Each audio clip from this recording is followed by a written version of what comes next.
Okay, so now let's move on to condensing the expression. So we're basically just going to go in the opposite direction of what we did with the expanding. So for condensing, you want to look to see what is that operation.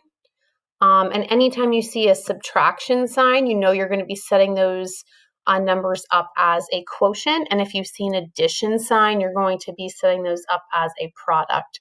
So usually the first thing that you want to do is make sure that all of your bases are the same, because you can't actually condense anything if the bases are the same. So it's kind of like having like terms, sort of like that. So if I take a look at this first example, I see that they're both log base 7, so I know that I can condense these. The next thing you would want to look at is to see if there's any numbers in the front that need to be moved back as an exponent. So like we don't have anything like that in number 1, but you could see in number 2, we have this little 2 here that's going to kind of have to come bump back here as an exponent. After that, you're just going to condense these 2 log base 7s into 1 log base 7, and then because they're being subtracted, anything before the subtraction sign is going to go on the numerator, and anything on the after the subtraction sign will become over here in the denominator. Now, of course, 16 over 2, you could actually simplify that. So this would become log base 7, 8, and that would be your condensed answer. Now, if we take a look at number 2, like I said, the first thing you need to do is bring that exponent back.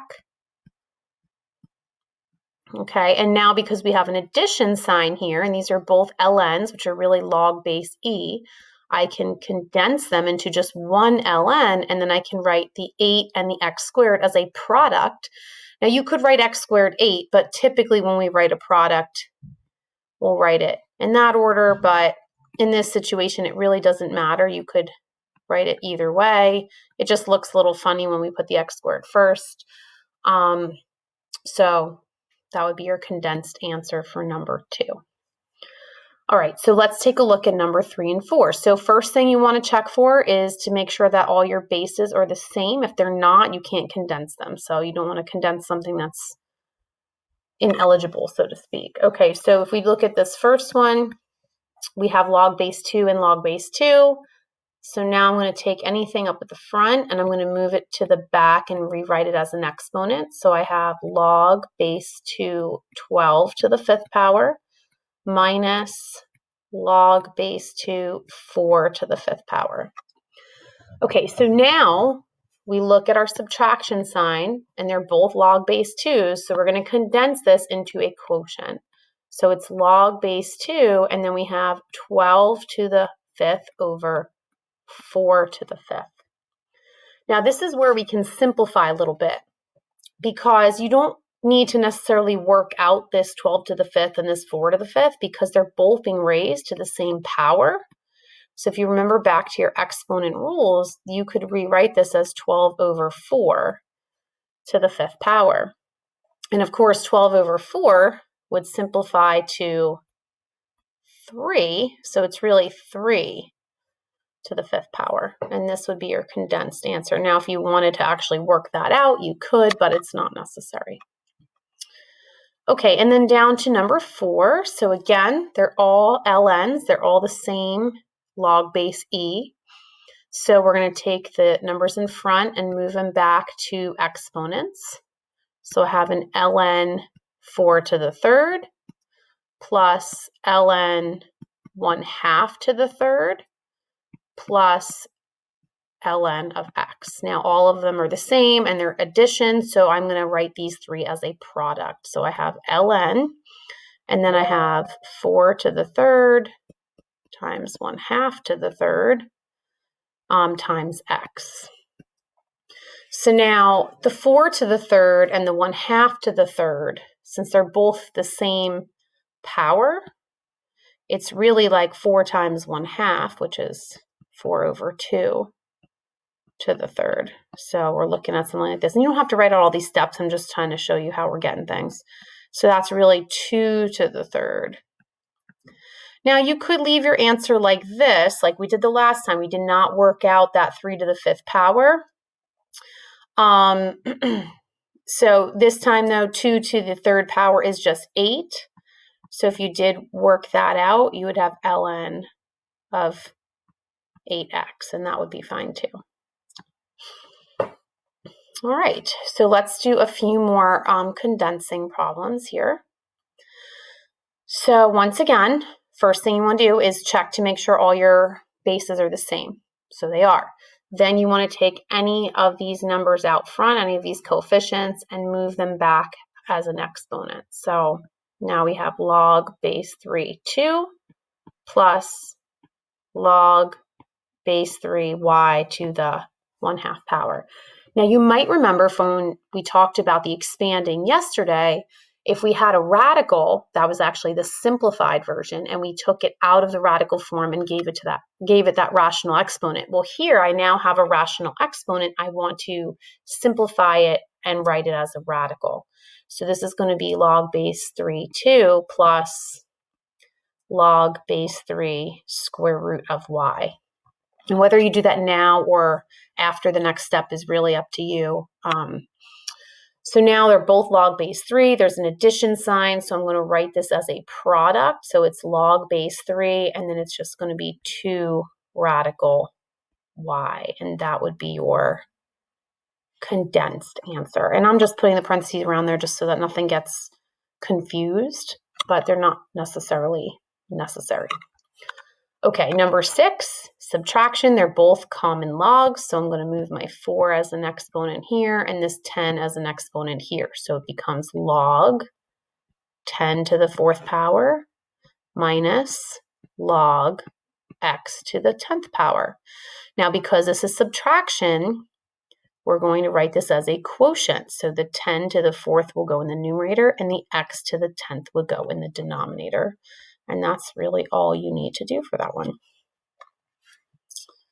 Okay, so now it's going to get a little bit trickier here with number 7 because we've got things in parentheses and some stuff going on like that. So basically, what this here means is kind of, we want to just think about PEMDAS, I guess. So you want to kind of think about, all right, let's condense what's in the parentheses first. So if I have ln 3 minus ln x, I'm just going to simplify this part here.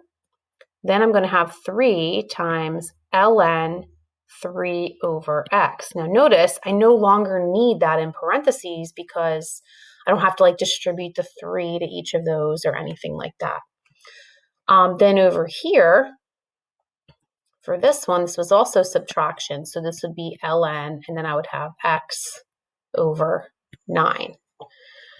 Okay, so now thinking back to just the ones we did, this 3 is going to become an exponent. So I have ln, and then that's going to be 3 over x to the 3rd, and then plus ln x to the 9th.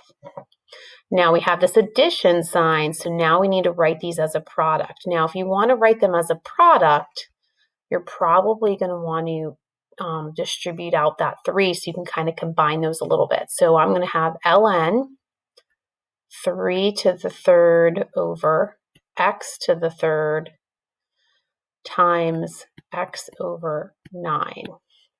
And then we would simplify where we could. So 3 to the 3rd is 27. And then here we have some things that we can do there. So we end up with a 3 and on the bottom an x squared. And this would be our condensed answer.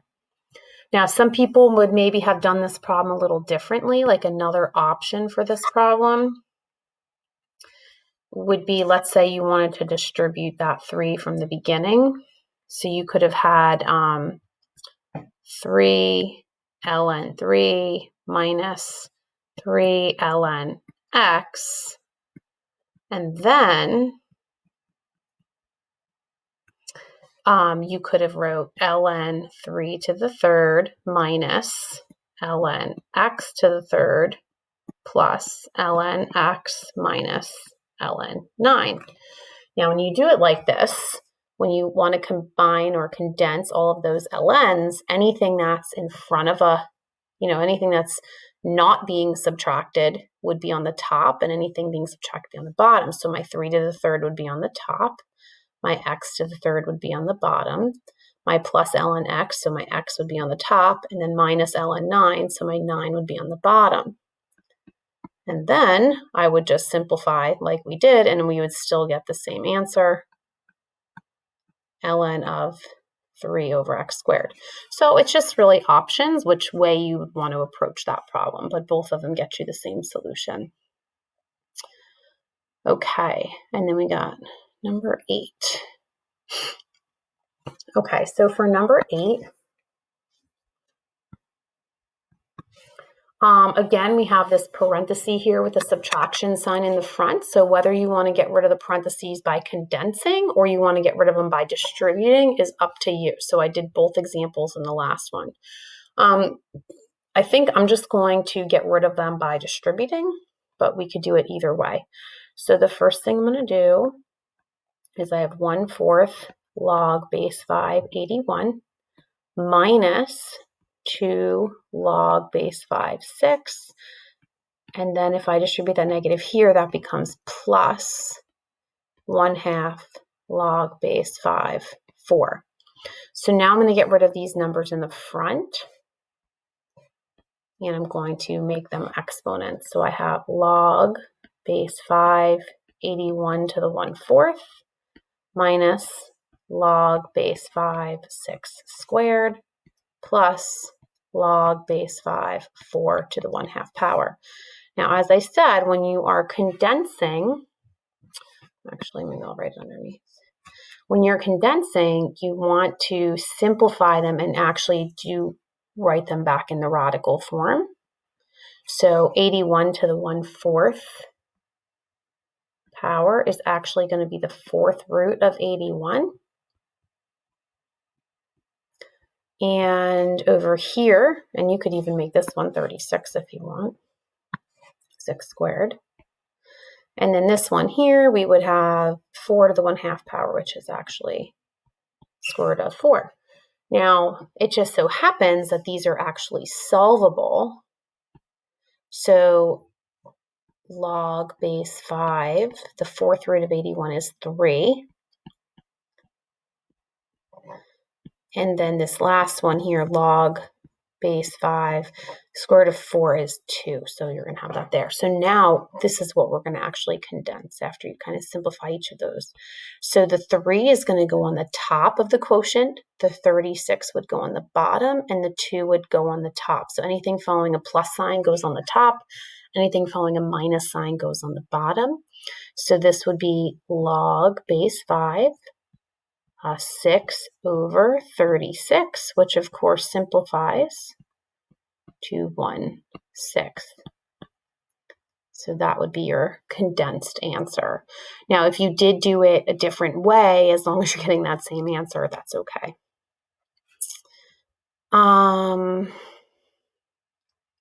Okay.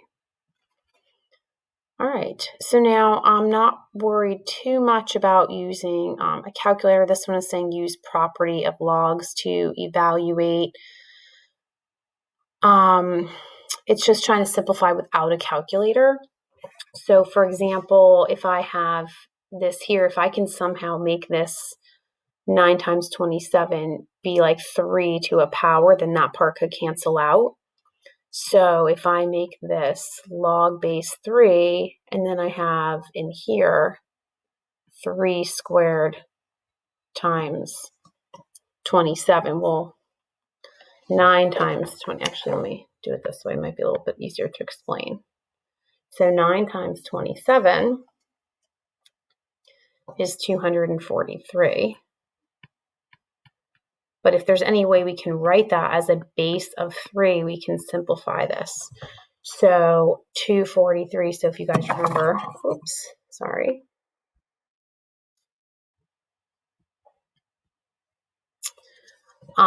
We were talking about this equaling x, right? And we want them to be the same on both sides. So 243 is really 3 to the 5th power, I believe. And then, of course, that would cancel, and then you would just end up with 5 as your answer there. This one here, we know when something is raised to a negative, that's really underneath. And then, of course, oh, I know, actually, never mind. So remember, this is really, right, log base e. That's really what it is. So this is just going to equal -5. Okay, here we have 16 to the 6th power. So we know 16 is really 4 to the 2nd. So that is really going to be 4 to the 12th power. And then we know that cancels, so our answer would be 12. Over here, we know that 1 over 25 is really going to be 5 to the -2 power. And then, of course, that cancels, and we're left with -2. Okay, so this one, remember, ln is really a log base e. And if we want to flip this, we would have e to the -4th power. Then those could cancel, and we're left with -4. And you don't have to write the log thing. I just do that as a reminder. Okay, so now this section we're not going to do. It's just putting things in on the calculator, so we don't need to worry about that. I've gone over change of base with you. Just to review it on the calculator. So if you don't have one of the newer calculators, so if you do have the newer calculator and you go to your math menu, and remember I said the quick way to get there is to arrow up 2 times, you'll get to your log base. You can enter it in exactly as it is. So like if I were doing this problem here with the 3 and the 510, I would put in my 3, put in my 510, and there's my answer, right?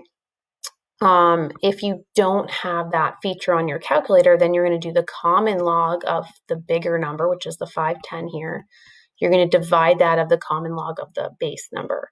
So I'd have to do log 510 divided by log 3, and I would still get the same answer. So that's called the change of base, and that's for people that don't have a calculator that has the base function built into it. If you were doing a fractional problem, like here on number 3, for example, obviously if you have the calculator with the base function, you don't have to really worry too much about this. But if not, you would do log of 17 over 4 divided by log of 8. So it would look like this.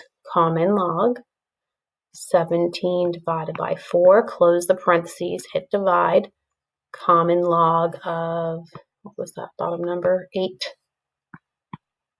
And then you would get your answer. If you were doing, oh, wait a minute, I hit too many logs there. Sorry about that. Log of 7 over 4 divided by log of 8, 0.269. All right, so that's just using a calculator. All right, and then finally, we had gone over these like little challenge ones. Yesterday I did this expansion problem, so now we'll do a condensing problem. So first thing you want to do is make sure that all your logs are the same, so they're all log base 3. Then the next thing that I like to do is get rid of all the coefficients. So this 2 is going to come back here, this 1/2 is going to come back here. So we have log base 3, 4, plus log base 3, x squared, minus log base 3, 5 to the 1/2 power, plus log base 3, y.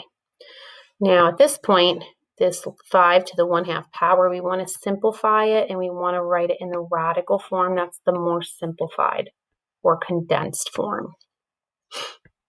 So this would become log base 3 square root of 5. Okay, once you're done getting rid of any rational exponents or any coefficients, now you're just going to condense them into 1 log base 3. Because there are minus signs involved, you're going to have a quotient. Anything that's a positive log is going to go on the top, and anything that's being subtracted will go on the bottom. So in this one, I have my 4 on the top, my x squared on the top, my radical 5 on the bottom, and then my y over here on the top. Oh, before I move on, I almost forgot. So there's one thing about this answer that we're not particularly crazy about, and that is this radical in the denominator. So if you remember, we're not technically supposed to leave radicals in denominators, so in that case, we would have to rationalize this part here by multiplying both the numerator and the denominator by this radical 5. So that would then give us log of base 3 for x squared y times radical 5 over just 5. And there you go.